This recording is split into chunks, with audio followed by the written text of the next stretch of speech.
Assalamualaikum warahmatullahi wabarakatuh. Salam promosi. Berjumpa lagi dengan saya Kaiyan dari Kuliah Sekolah Fotografi. Teman ngobrol tentang kuliah sekolah. Pada kesempatan kali ini kita akan berbincang-bincang santai dengan Kak Denny, Raden Denny Fatmanegara. Dia adalah seorang coach dan trainer bersertifikat BNSP RI. Apa yang nanti akan kita bahas? Apa sih yang namanya entrepreneur, jurnalis, dan seperti apa mindsetnya? Kita akan belajar. Sekarang beliau sudah hadir bersama kita hari ini. Selamat datang hari ini di acara Teman Ngopi. Selamat datang Kak. Ya, sebelum kita mengenal kali ini lebih jauh dan juga bicara soal mengenai mindset of entrepreneur for jurnalis. Ini mohon maaf nih Kak Denny ini nomor santai ya. Ini Kak Denny ini di belakang ini ada tulisannya panjang banget nih, gimana bacanya ya? Kita dari tadi mikirin nih sebelum live ini. Jadi teman-teman, Kak Denny ini adalah seorang hipnoterapis ya. Dia adalah founder Indonesian Hypnotherapy NLP Motivation Center. Buat teman-teman yang ingin belajar tentang hipnotis bisa beliau langsung nanti. Ada juga di Instagramnya ketik aja RD Denny Fatmanegara. Iya kan ini? Ya, silakan. Sibukannya apa ini? Dia masih muter-muter aja. Ya masih ikut saya sama Allah Subhanahu Wa Taala bila untuk sharing dan berbagi. Ya, yang sebabnya memang masuk ke pendidik atau makan diri. Tadi kan disebut bahwa saya terbranding dengan hipnoterapis gitu ya. Betul. Itu kan cuma tools saja. Sama halnya dengan seseorang yang piawai bicara, maka di sini konteksnya bagaimana materi yang saya sampaikan itu bisa diterima di pikiran bahwa alam sadar si klien atau seseorang. Nah itu kan perlu satu alat, toolsnya kita menggunakan hipnotis dan gitu kan. Ya. Kalau untuk terapi itu lebih ke ini ya, kayak terapi kan ya, terapi untuk apa namanya? Mindset ya, fobia, ya, terkait dengan psikosomatik dan psikis. Sama kayak ini ya, master mentalis. Ya, berbagai macam brand yang muncul di Indonesia sih. Gitu ya. Jadi orang yang belajar ilmu hipnosis sudah pasti belajar psikologi dan komunikasi. Nah, bisa diberikan untuk manfaat ke orang lain, sepertinya melepaskan fobia atau dari suntik. Nah, seseorang yang melakukan namanya hipnoterapis, judulnya namanya hipnosis. Nah, ranahnya namanya hipnoterapi. Begitu. Ya. Kalau untuk berarti hipnotis itu bukan hanya cenderungnya ke yang hal-hal jahat aja ya, kalau kan ramenya kan di ranah publik itu wah hati-hati kan hipnotis atau Ya, gitu. ya. Prinsipnya sebetulnya begini, apapun ilmunya, udah kepalanya kan, kalau kita analogikan sebuah pisau, bisa manfaat membantu orang di saat panen kesulitan untuk membelah, tergantung juga seorang bisa buat niat, nama apa, tergantung orang. Jadi saya kira memang sering sekali hipnotis menjadi sebuah kaki putar. Kalau akhirnya saat orang diambil sesuatu tidak sadar hipnosis aja gitu kan. Saya kira tidak benar. Karena ilmu ini sudah masuk di kampus tertinggi dalam hal dari psikologi. Jadi memang ini bukan asal-asalan. Memang ada kurikulumnya dan memang ada pelajaran metode yang harus dibagi dengan baik. Terkait kalau hiburan semata namanya step hipnotis, mengedukasi kegiatan hipnosis semata-mata untuk hiburan. Tergantung niat si pembawanya. Kalau melihat hiburan saja saya kira sangat kecil sekali. Sedangkan manfaat ilmu ini sangat luar biasa. Bagaimana seorang dokter mengelabui seorang anak yang takut jatuh gigi menggunakan hipnosis diganti obat biusnya dengan hipnoanestesi, ataupun sunat. Bagaimana seorang anak akhirnya mau disunat, lalu bagaimana orang kecanduan game, narkoba, lalu bagaimana orang takut jarum suntik, fobia darah, fobia ketinggian, depresi, traumatis dan sebagainya. Gitu. Jadi memang yang diterapkan dulu, stay tune di gelombang koala dari itu. Oh gitu ya. Luar biasa, jadi banyak hal yang perlu kita pelajarin untuk lebih jauhnya. Untuk hari ini kita akan membicarakan tentang mindset of entrepreneur for jurnalis. Ya. Sebelumnya kalau entrepreneur itu apa sih kan? Ya. Kok kayaknya sepertinya penting banget gitu buat Ya. mindset untuk entrepreneur buat jurnalis ini. Ya. Ya. Saya melihat profesi atau profesional seorang yang mendalami ilmuwan jurnalistik tidak mudah. Menurut saya tidak mudah. Selain saya juga sering aktif di beberapa media, tapi belakang ya. Saya kira ini perlu keahlian khusus, ya kan? Dan keahlian ini perlu diapresiasi. Terkait sekarang orang semua digital, secara konten juga ada satu sekolah di mana disebut dengan jurnalis untuk mengambil sebuah materi akhirnya supaya menjadi penempatan ceritanya, gambar visualnya, blogging dan sebagainya ini tidak mudah. Makanya jurnalis ini menurut saya adalah sebuah investasi aset. Jadi untuk Anda yang mau belajar jurnalis, Anda belajar sama beliau-beliau ini. Karena sudah pasti ke depan Anda akan punya masa depan. Kalau begitu, karena menurut saya ke depan orang-orang yang punya skill kan yang akan mampu bertahan survive. Menurut saya itu satu. Yang kedua, maaf, ijazah bukan segalanya, tapi ijazah jadi pelengkap menentukan segalanya. Tapi skill inilah harus kita contoh kita.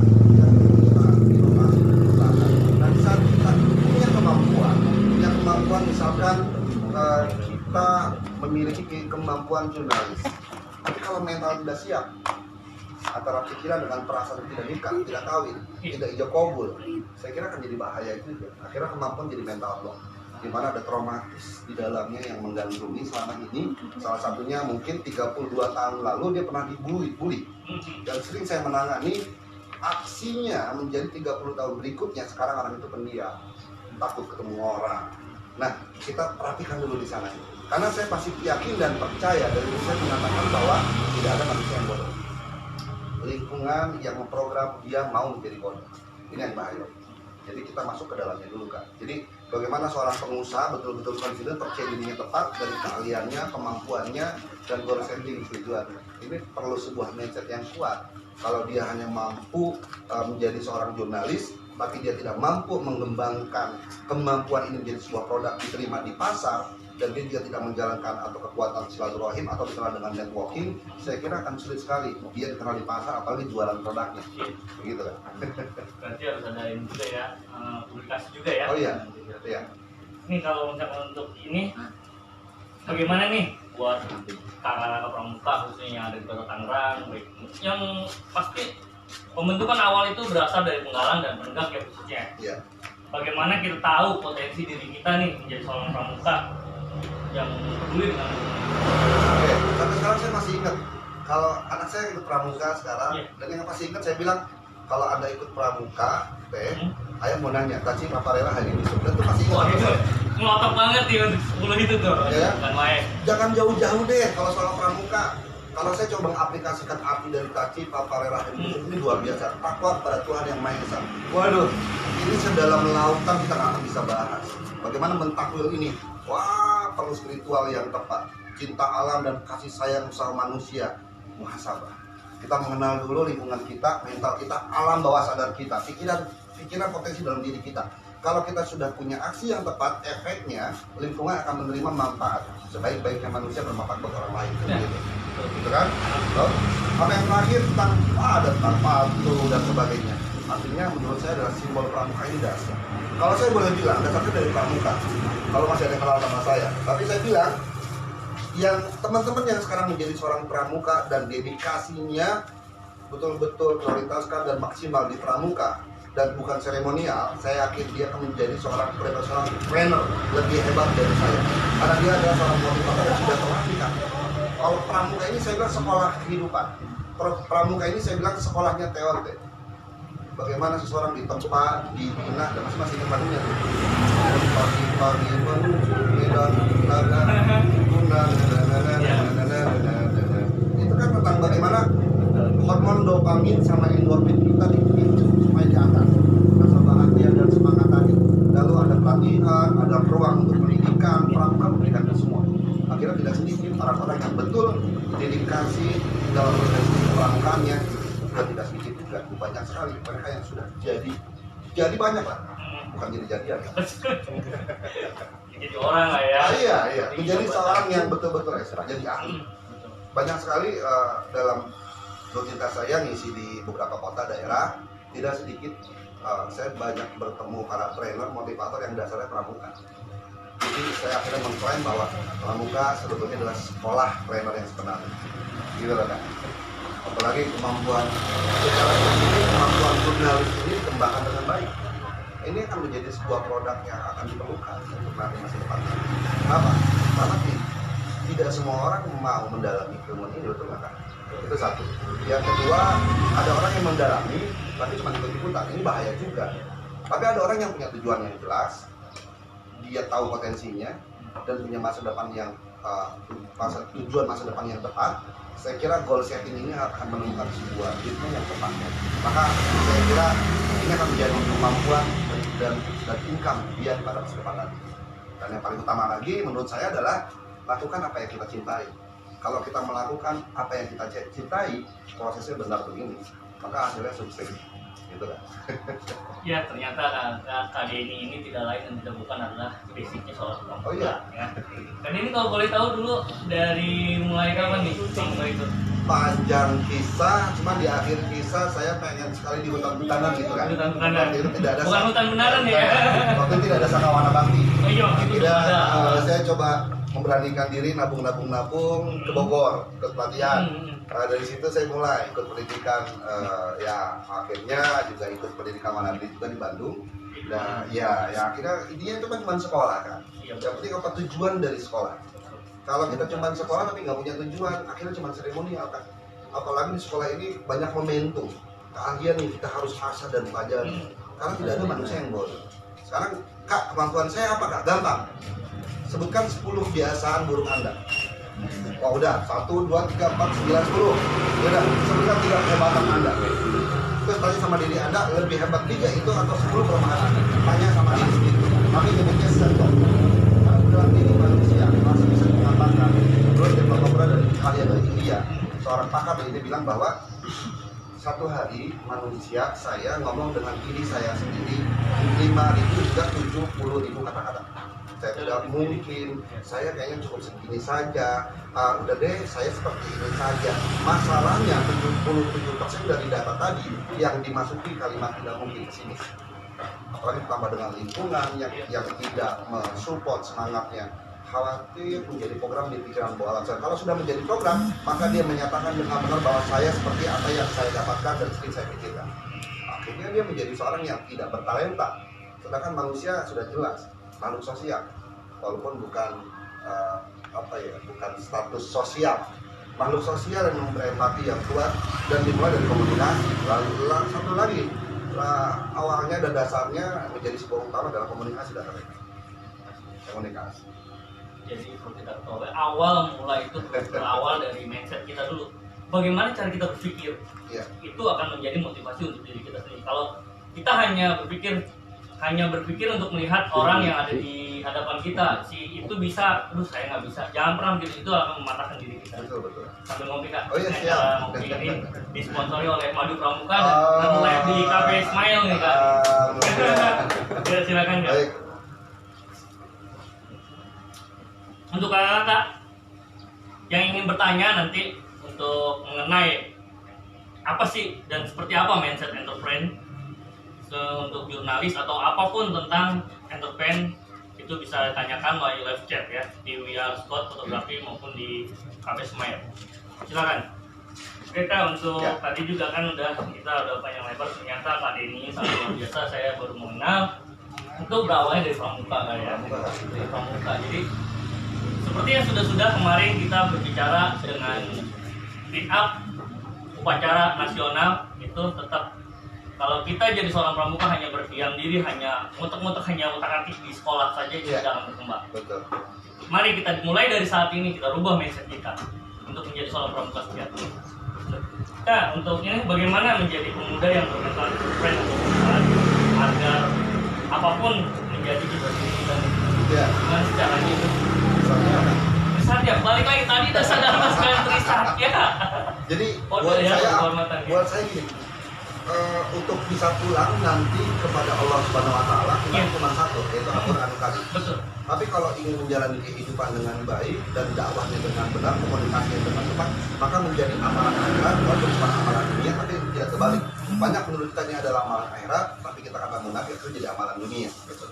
Kita kehidupan kita yang sebenarnya menurut saya adanya di dasar dharma sama Satya. Kenapa? Satya aku dharmakan, dharma dan dibaktikan. Satya diri manusia yang sedang berproses mencari kebenaran. Dharma, sebuah janji yang Allah sudah tetapkan sebagai fitrah bahwa seorang manusia itu tidak ada yang bodoh. Lalu dia melakukan sebuah fitrahnya, dia sudah melakukan sebuah janjinya kan. Dan dia membaktikan dirinya untuk dirinya dulu. Dirinya dulu, perbaiki keluarganya, orang tuanya, barulah dia tidak perlu melakukan apa-apa. Setiap aksinya akan jadi manfaat untuk lingkungan, baru ku baktikan. Jadi citra diri itu begini Kak. Kakak punya uang kertas kan? Uang kertas ada. Boleh saya pinjam nggak Kak? Nanti saya kembali kalau saya nggak hilang. Oh iya, ini nih, udah mulai nih. Ini Kak. Oke, saya pinjam ya Kak ya. Iya silakan. Mudah-mudahan jadi 500.000 nih. Tadi saya nggak bisa. Ada yang bisikin jangan sulap-sulapan gitu. Aduh. Ini uang ya Kak? Ya insya Allah. Ya. Di Samarinda namanya apa Kak? Ya Pak. Di Samarinda Nggak hafal. namanya uang juga kan? Sama uang. Di India Uang. di Prancis, Uang. California, Amsterdam, Brunei Darussalam, Malaysia, di seluruh dunia ini nyebutnya uang. Masalahnya kalau uang saya cepat seperti ini kan, wah saya cepat apa sobek gitu kan, pokoknya mah acak-acak lah itu duitnya gitu ya. Terus apakah dia masih disebut uang? Masih. Dan dia masih uang. Lalu saya masukin got, saya kasih lumpur, saya injak uang ini, lalu saya ambil lagi. Apakah masih uang? Masih uang. Nilainya masih uang. Masih uang. Begitupun manusia kan. Manusia ingin dikenal sebagai apa? Citra diri. Nilai dirinya kan. Sebentar, kenapa kan ngeliatin uang terus Kak? Saya balikin nih Kak. Tidak dibalikin cuma nggak nambah. Citra diri itu seperti ini. Saya punya seorang sahabat, inisialnya Dr. B, seorang wanita, sudah praktek dan ngambil ilmu ini juga hampir 2 negeri. Dan ada sebuah SOP kalau mau praktek Indonesia harus ikut ujian lagi. Sudah juga 5 tahun setengah. Nggak ngapa-ngapain. Singkat cerita ketemu sama saya di Bandara Surabaya, lalu ngobrol dengan malu-malu kucing begitu. Dan saya mengenal Dr. D masih seperti yang saya kenal dulu kalau 11 tahun yang lalu. Lalu saya tanya, dokter praktek di mana? Belum kan. Dokter nggak praktek, nggak ada niat juga kan. Halo, kalau punya ilmu harus diamalkan. Ya kan, kalau mau beramal harus punya ilmunya. Betul. Dokter sudah punya keduanya. Kenapa Anda tidak melakukan itu? Akhirnya saya diculik rumahnya. Gara-gara konseling sesaat, gitu kan. Lalu di rumahnya melakukan sebuah proses. Oh dia bilang begini, saya maklum kan kalau saya praktek. Satu, yang kedua dia takut. Yang ketiga kemampuan dia tidak percaya diri. Pertanyaannya setelah saya gali, saya asesmen, cuma satu. Gara-gara wanita cantik ini punya kumis. Oh itu. Itu bilang percaya dirinya. Gila. Lalu saya tanya kebiasaannya yang menjadi behavior dia. Dia kalau bercermin malu dan marah dengan kaca. Lalu saya tanya, kenapa? Kenapa Tuhan begitu tidak adil kepada saya? Kenapa Tuhan? Saya stop tadi. Akhirnya saya ikut terapis, saya ajak ngobrol pikiran bawah alam sadarnya, saya buang data-data pesimisnya. Akhirnya yang muncul singkat cerita, Kang, besok aku mau praktek deh. Emang kenapa? Gue tuh unik tahu, dengan kumis ini cuma gue doang yang punya, cuman aku yang punya kumis ini. Yes, satu. Terus kedua, ilmu ini sudah banyak sekali tertunda dan saya tidak banyak amal jadinya, jadi saya harus praktek. Dua, yang ketiga, kemampuan saya ini luar biasa loh Kang. Tiga, akhirnya dapat semua gara-gara merubah citra diri di mindset dia. Setiap kaca dia bilang begini, kalau awalnya saya berkumis, saya malu nanti apa kata orang, padahal pikiran cuma ketakutan cuma di pikiran, cuma di pikiran. Saya rubah mindsetnya, akhirnya muncul kemampuan yang hebat. Dan sekarang sudah praktek di 3 tempat. Jadi cara melihat diri kita, cara menilai diri kita akan menjadi nyata. Orang lain melihat sesuai dengan apa yang kita pikirkan. Itulah cita diri. Dan nilai uang tidak akan berubah. Kalau kita yakin, kita kembali memahami bahwa diri kita punya citra yang hebat. Yang disebut dengan citra diri atau Berapa tuh tawarannya? akhirnya, insya Allah dia punya kemampuan yang besar dan bisa membantu kebanyakan seorang dari seorang Kita pada saat Allah menentukan manusia semua sama. Jadi apapun yang membuat diri kita, kalau yang saya takut juga ya, apapun yang membuat diri kita itu adalah pikiran kita, bagaimana cara kita berpikir, bagaimana cara mindset kita ya. Gitu. Dunia akan berubah ketika kita merubah cara berpikir kita. Itu yang benar. yes banget, betul sekali. Dahsyat. Aduh. Terus untuk ini kan nih, untuk merekonstruksi mindset untuk goal untuk mencapai tujuan ini seperti apa nih? Kan tadi udah pertama tuh dari awal itu kita berubah dulu cara berpikir kita. Gitu. Ini gimana nih untuk sampai dengan goal ini nih? Jangan sampai kadang kan orang-orang begini. Dalam artian gini. Udah awal udah yakin banget nih. Awal udah yakin, ternyata ketika di tengah jalan adalah hal-hal yang mematahkan dia ya, ada yang mematahkan dia, akhirnya stuck atau terhenti di situ tidak lanjut. Itu gimana? Yang pertama, tanya dulu sama diri kita sendiri. Apakah kita mencintai apa yang kita kerjakan? Tanya dulu, apakah kita mencintai apa yang kita lakukan? Sangat penting. Kalau kita tidak mengenal apa yang kita kerjakan, boro-boro mencintai, saya kira akan perang batin. Kalau kata bahasa Tangerang, jadi bermasalah jasa pada orang Tangerang. Kenapa? Kita tidak mencintai apa yang kita lakukan. Jangan bicara dulu sukses, jangan dulu bicara tujuan, jangan dulu bicara goal setting. Kenapa? Karena tidak akan menemukan kedua, ketiga, keempat, dan kelima. Karena yang pertamanya kita belum dengan ikhlas dan mencintai apa yang kita kerjakan. Kalau kita mencintai apa yang kita kerjakan, udah pasti akan menemukan hasil dengan buah yang tidak busuk. Karena prosesnya itulah sukses yang sebenarnya. Itu satu. Yang kedua, kalau Anda sudah mencintai apa yang Anda lakukan, maka Anda mengerjakannya penuh dengan inovasi. Apa harus disuruh kreatif? Akan inovasi dengan inovasi. Kenapa? Karena hormonnya hormon kebahagiaan, kan? Hormon dopamin. Kenapa? Kayak orang jatuh cinta, kan? Kayak orang jatuh cinta hormon dopamin itu. Siang dan malam keingat kamu. Setiap hari terbayang wajah kamu. Walaupun hujan terasa sejuk di mata diriku. Kau ada di puncak gunung, akan aku lalui. Begitu ditolak, itu jadi trauma.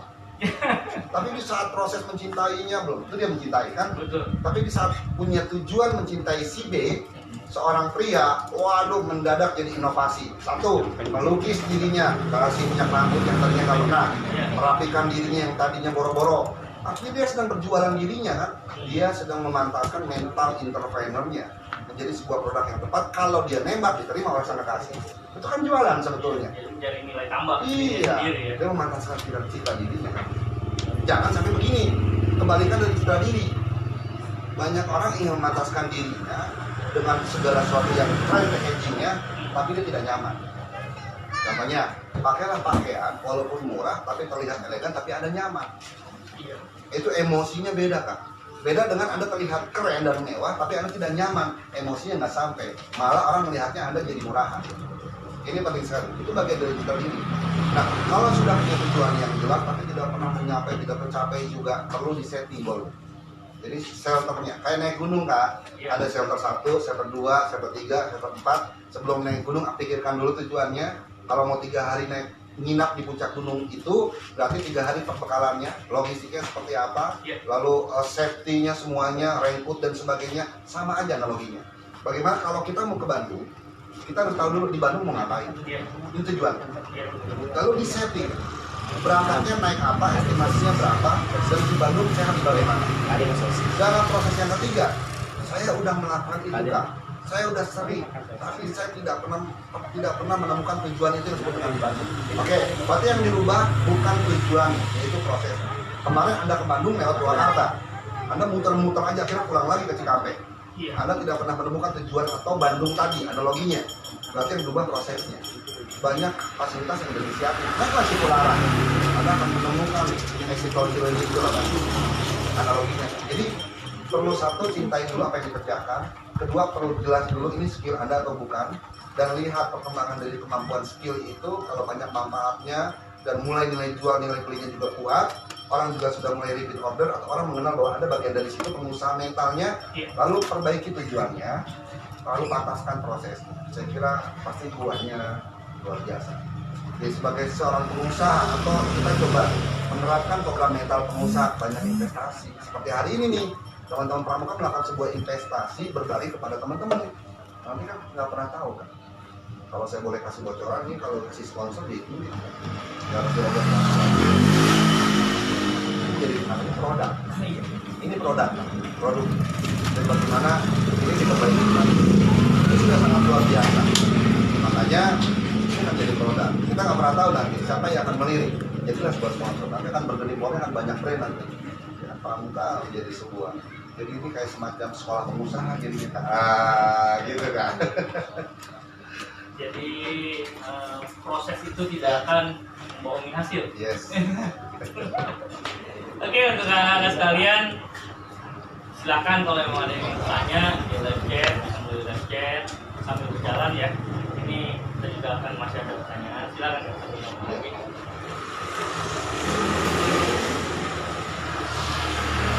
Untuk acara ini Ya. kita adakan live selama setiap 2 minggu sekali kan. Setiap minggu sekali. Setiap 2 minggu sekali. Pertamanya harinya antara Sabtu atau Minggu. Tergantung narasumbernya bisa kapan saat ini. Mengikuti waktu narasumber ya. Betul. Luar biasa. Pada kali ini baru hari ini kita baru 2 kali kemarin dan hari ini kita live di luar. Oh, gitu. Cafe Senayan ya. So, untuk ini Ya. ini terakhir kali ya untuk pertanyaan nanti juga bisa berarah. Pemuda milenial yang berintelektual dan spiritual seperti apa juga? Iya. Kita lama lagi. Sadar lagi balik lagi. Ya, saya dari sana. Nah, Intelektual itu kan apa ya? Menurut saya bukan soal cerdas. Soal bagaimana membantu mencerdaskan kemampuan orang lain, itulah intelektual. Jadi jangan takut kalau begini, jangan takut anak didik kita lebih hebat daripada kita. Kita kasih tahu kalau kita benar mendidik anak didik kita lebih hebat dari kita, berarti Anda sukses jadi coach. Dan kalau dia sukses, hari rezeki mah tidak ketukar, satu. betul. Kedua, Anda sedang nanam dengan benar, maka buahnya berlimpah. Itu menurut saya adalah cerdas dalam berintelektual. Lalu spiritual, bagaimana kita juga cerdas menerapkan dan menularkan kemampuan-kemampuan kita yang menjadi manfaat buat teman-teman kita, anak-anak orang lain kan. Kita mulai dengan hal yang kecil. Menurut saya adalah, saya sering sekali mendapati tugas, sering sekali saya mendapatkan proyek, sering sekali saya mendapatkan sebuah kerjaan kecil. Ini perjalanan saya. Akhirnya saya melihat pekerjaan itu saya tangani dengan cara yang besar, maka hasilnya besar. Ini spiritual. Kalau kita melihat ini kecil, lalu kita mengerjakannya juga dengan jiwa yang kecil, hasilnya kecil. Tapi kalau kita mendapatkan hal yang kecil, lalu kita lakukan dengan jiwa dan cara kerja yang optimal yang besar, hasilnya besar. Karena kalau kita yakin bahwa ini bagian dari investasi, peluangnya banyak, kan? Opportunity luas sekali. Tergantung kita mau melihat dari sisi mana, sudut pandang mana, gitu kan? Nah, seperti kakak ini apa nih? Madu ya? Madu apa kak? Mangga. Mangga? Madu mangga atau mangga. Manfaatnya apa kak? Madu ini untuk pertahanan tubuh. Nah, terus apa lagi? Stamina. Terus? Kesehatan, Apa lagi? imun. Oke. Ya, saya tahu. Bisa dibeli di mana kak? Di Madu Pramuka. Di Madu Pramuka. Harganya berapa kak? Kalau harga itu bisa menghubungi di Madu Pramuka langsung. Oke. Ya, betul. Ya. Sekarang kalau yang kedua, ini di bawah ada tulisan benar-benar ini tidak ada tulisan dengan sponsor. Itu dengan sponsor. Jadi kadang-kadang ya. Oke. Maka beli handphone ke saya. Pertama yang dilihat handphonenya atau orang yang jual handphone? Handphone. Handphonenya. Oke. Kenapa kan?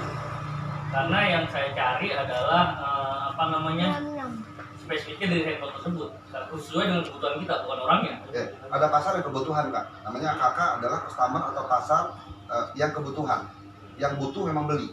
Ada pasar yang karena ikut-ikutan kak. Iya. Dia nggak lihat beli, cuman dia ngelihat siapa yang jualnya, maka dia jadi beli. Ada yang ketiga, daya hidup. Kayak gitu. Jadi belinya cuman karena pencitraan saja. Dipakai udah. Dan yang pertama, tapi 3 pasar tadi adalah peluang market yang luar biasa buat seorang pengusaha bisa melihat. Konteksnya adalah, pertama orang akan melihat siapa yang menjual, bukan barangnya kan. Iya. Kayak tadi kan kakak ngejelasin produk knowledge-nya kan. Iya. Oh ini manfaatnya, ini harganya, madu itu bla bla bla, orang jadi beli. Tapi saat saya nanya kakak nggak tahu bahwa madu manfaatnya apa, orang nggak jadi beli. Itu terbukti bahwa orang melihat siapa dulu yang menawarkannya. Jadi ini harus sampai dulu informasi komunikasinya ke dua arah, maka beli. Yang utama orang melihat siapa yang menjual, bukan barang yang dijual. Nah itu sama juga seperti itu kan. Jadi memang prinsipnya siapapun kita, saya melihatnya adalah marketing dari kecil sampai dengan nanti pulang. Bedanya kita jualan produk untuk mendapatkan sebuah hasil untuk bertahan hidup. Kalau disebut dengan manusia, kita jualan buat diri kita pada akhirnya. Di saat pulang nanti diterima tidak amal kebaikan kita, jadi jualan di mata Allah. Jadi kita juga marketing sebetulnya. luar biasa ya mindset kita untuk pada hari ini. Ya, banyak ilmu yang kita dapatkan dari sini ya. Bukan hanya mindset seorang entrepreneur dari untuk jurnalis ya, bukan hanya itu, namun untuk diri kita sendiri, untuk kehidupan kita sehari-hari. Alhamdulillah. Gimana untuk pertanyaan di live chat? Silakan bisa ditanyakan langsung baik di Instagram maupun di Facebook. Untuk Kak yang ditanyakan tentang bagaimana cara berpikir apapun itu dalam kehidupan sehari-hari maupun untuk seorang entrepreneur ataupun seorang jurnalis. Kalau untuk sehari-hari gimana kan? Apa tuh Kak? Nah, kan sekarang lagi pandemi. Oh iya. Kan kebanyakan orang kalau pandemi mau begini dibatasi, Ya. sana dibatasi, Ya. mau gitu gimana? Ya. Oh, ada pertanyaan ya. Ya, sambil bicara. Oke. Sebetulnya gini kan ada aturan main kan sebagai makhluk hidup. Ada pemerintah yang mengatur. Sangat mutlak harus dilakukan ketentuan itu. Jadi menurut saya nggak ada ruginya kita melakukan sebuah protokol. Jadi sering duduk, menjaga kebersihan, ya kan. Cuman juga jangan artinya menjaga jarak silaturahim juga. Yang tadinya salaman bersentuhan dan sudah sama-sama tahu, gara-gara pandemi sentuhannya jadi lebih tidak menyentuh satu. Dan tentunya memang pada akhirnya ada satu bukti bahwa salaman kita dengan bukan mungkin harus begitu. Gara-gara pandemi kan diperlihatkan itu. Dan lagi-lagi saran saya adalah jangan dibiarkan ketakutan itu tanpa pengetahuan. Kalau ketakutan tanpa pengetahuan, pada akhirnya kita membuka penyakit lainnya. Jadi mungkin COVID-19 akan masuk. Pertama, kita tidak pernah sakit. Contohnya gini kan, kita mau berangkat kerja, jamnya 5:30. Di saat mau berangkat kerja buka jendela, hujan gerimis-gerimis. Akhirnya karena lihat gerimis malas, terus ngomong dah self-talk sama dirinya. Kayaknya malas kerja. Satu, yang kedua, mau absen aja dah. Mulai nyari cara. Yang ketiga, tuh kan perlu gym. Artinya dia menciptakan kesakitan sendiri. Sama dengan di saat kita takut pada COVID-19, tapi tidak dengan pengetahuan, ini bahaya. Pengetahuannya adalah protokol. Takutnya terantisipasi dengan protokol tadi, takut yang benar. Kalau takut yang salah, tanpa pengetahuan, jadinya malah membuka peluang penyakit-penyakit lainnya. Flu, ya kan, apalagi kan setiap kali lihat tembok, melihat TV, keluar enggak, serba salah, bisa terganggu juga psikologi. Apalagi kalau di awal bulan kayak Oh iya, tanggal 5 itu ketakutan bersama ya. Dia tahu lihat saya begini, kok berkurang gitu. Itu ketakutan bersama. Fobia bayi. Kadang itu yang jadi kendala, karena kan di masa pandemi kita sama-sama tahu masuk aja kan untuk kerja itu dibatasi ya. Iya. Dalam artian schedule ada yang diatur, ada yang selang-seling, ada yang daring atau apa disebutnya work from home ya. Iya. Itu kadang itu kan mengurangi untuk yang namanya transport gitu ya. Iya. Itu dari situ bayangkan orang-orang mindsetnya, aduh jadi stres gitu kan. Iya. Buat salah nggak Iya. keluar. Terus mengatasi rasa stres itu seperti apa kan? Ya kita yakin semua kondisi ini memang untuk gini. Saya juga sama mengalami kondisi ini. Semua training sudah ada, semua tabungan mulai tipis segala macam. Ada satu yang saya tempatkan. Yang pertama, akhirnya banyak waktu buat keluarga. Iya, masih ada. Ya, yang pertama hari tidak pernah Waktu, ya? tahu tidur anak, bangun anak, sekolah anak, makan anak. Sekarang saya tahu itu. Yang kedua jadi tahu kalau anaknya nama puisi, pesannya apa, dia bisa baca puisi. Gara-gara pernah berikan dari pertama. Yang kedua, saya bisa tahu anak romantis pulang, waktu penjajakan pertama, sebelum diterima dan jadi istri. Saya sebut dengan istri saya. Terus yang ketiga, banyak hal-hal yang ternyata kita tidak terpikirkan. Gara-gara pandemi ini kita bisa tahu bagian rumah mana yang perlu diperbaiki, bagian rumah mana yang kita perlu bersihkan. Jadi memang kayak saya sih melihatnya, saya mengedukasi keluarga, saya melatih teamwork di dalam keluarga saya itu terjadi. Jadi anak nomor satu ngepel, anak dua piring dan sebagainya. Jadi artinya banyak nilai-nilai edukasi yang gara-gara pandemi ini tergantung dari sudut mana kita menilai dan melihatnya. Kalau kita melihat pada kesusahannya, keburukannya, akhirnya kepesimisan yang hadirkan. Ya siap-siap aja, sakit-sakit lainnya akan datang. Gitu. Tapi ada untungnya juga, dan kadang suka ada itu juga ya. Iya. Karena kan sekolah juga ada yang daring gitu. Oh, iya. Orang tua suka ikut-ikutan belajar di sekolah lagi deh. Biar cerdas. Nah ini tadi ada Ya. pertanyaan dari Ya. teman-teman PR.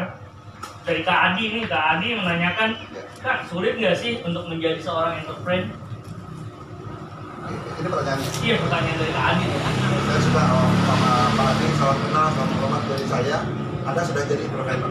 Itu jawaban saya. Begitu. Kamu udah gampang. Orang bicara seperti itu tapi dia sudah melakukan. Hanya yang perlu penguatan.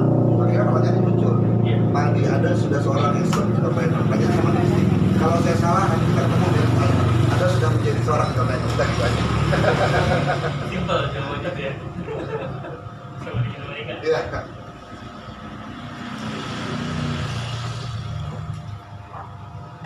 Banyak juga kayak hal-hal yang bisa dibuat ya setelah menghangat untuk pembicaraan pada saat ini gitu kan.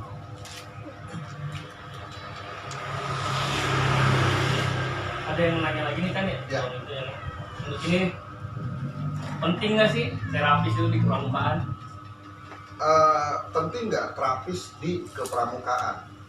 Menurut saya lebih penting menterapis diri kita sendiri dulu. Kalau kita sudah menemukan pola bagaimana stimulus menterapis diri kita, Iya. akhirnya penting ini jadi aplikasi aksi. Tugas kita menularkan apa yang kita dapatkan. Penting nggak penting jadi penting, bukan hanya di pramuka, di setiap keluarga. Ya kan, tubuh, keluarga, organisasi, tubuh, ya kan. Artinya terapis itu kan cuma bahasa kan. Bagaimana merekonstruksi, mengembalikan, menyempurnakan, menyelaraskan, menjalurkan, menyatukan.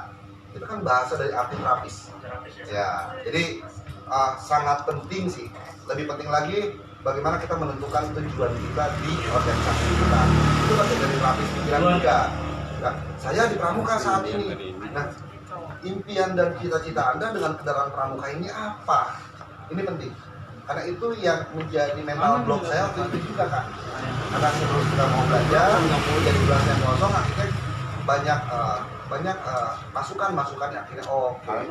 Akhirnya makanya saya bilang tadi saya keren bahwa sebetulnya pramuka adalah sekolah pengusaha, sekolahnya entrepreneur, sekolahnya para trainer juga. Karena di pramuka menurut saya sudah ada semua tulisnya. Silabus materi ini game, silabusnya ini. Wah, semua udah ada, udah lengkap. Jadi saran saya teman-teman yang masih aktif di pramuka, wah buat saya salam hormat sekali. Karena saya yakin ilmu-ilmunya lebih hebat mereka, seperti kakak dan semua daripada saya. Saya banyak ketinggalan dari pramuka kan, gitu. Tapi insya Allah saya masih melakukan penerapan tentang arti dasar dharma dan tentunya mental, jiwa perkasa, korsa dari tunas pramuka. Jadi masih menjadi dasar ya, Buat dasar ya, buat dan juga tetap berpegang teguh pada prinsip ya. Oh iya. Iya. Oke Kak, tuh ini nggak kerasa nih waktunya udah Betul, mau habis Kak. nih nanti. Betul, Kak. Next kita akan bicara Ya. untuk materi yang berbeda Kak ya. Siap. Terima kasih untuk kehadiran Sama-sama. pada hari ini. Sama-sama. Ya, terakhir nih Ya. untuk Kakak nih harapan untuk adik-adik atau anak pramuka ini seperti apa sih tahun 2020 ini? Oke. Dengan kondisi yang menyesuaikan ya pandemi ini. Ya, banyak cara untuk menuju Roma, ya kan? Banyak cara menentukan irama, banyak cara menyatukan pola. Artinya sekolah jurnalis yang dedikasi teman-teman di sini, saya kira bisa dibikin mungkin sarankan dibikin workshop yang lebih tepat. Workshop ya. Jadi sebulan sekali open kelas di mana memang situ penularan. Jadi bagaimana menjadi seorang basic jurnalis, lalu advance-nya, lalu TOT-nya, dibikin aja. Nanti di situ alumni akan banyak berkembang.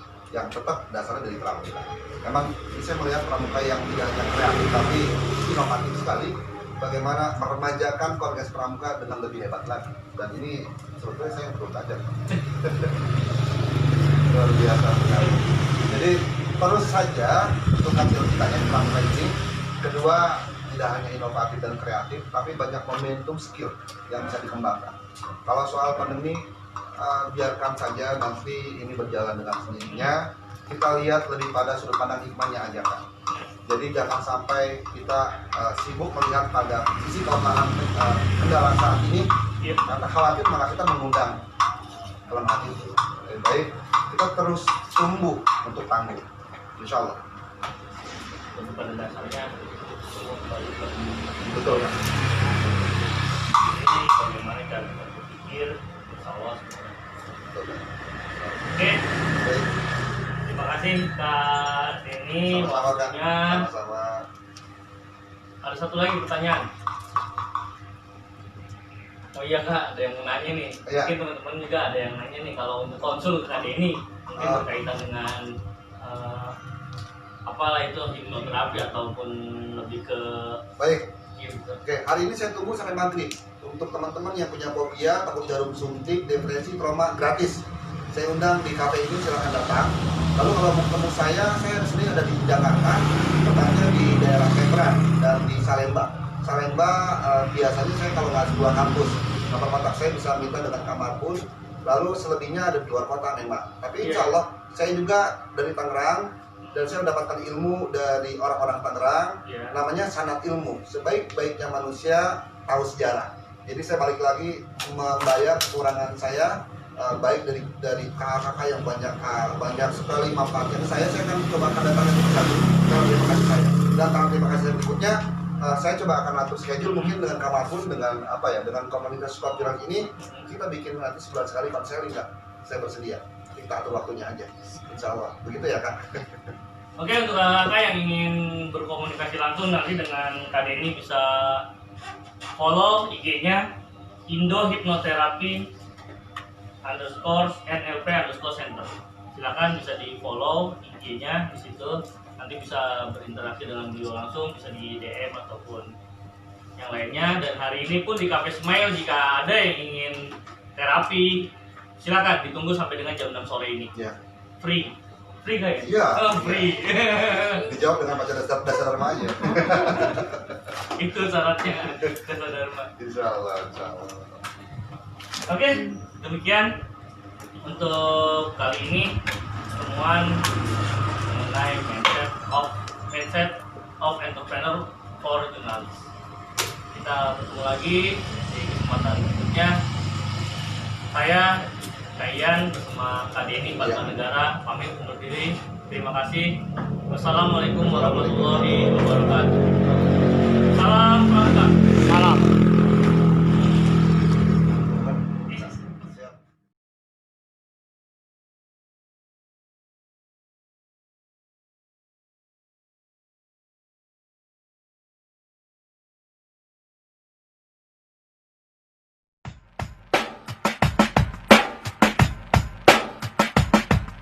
Today I don't feel like doing anything. I just wanna lay in my bed. Don't feel like picking up my phone, so leave a message at the tone. 'Cause today I swear I'm not doing anything. I'm gonna kick my feet up, then stare at the fan. Turn the TV on, throw my hand in my pants. Nobody's gonna tell me I can't. Nah, I'll be lounging on the couch, just chilling in my Snuggie. Click to MTV so they can teach me how to Dougie. 'Cause in my castle, I'm the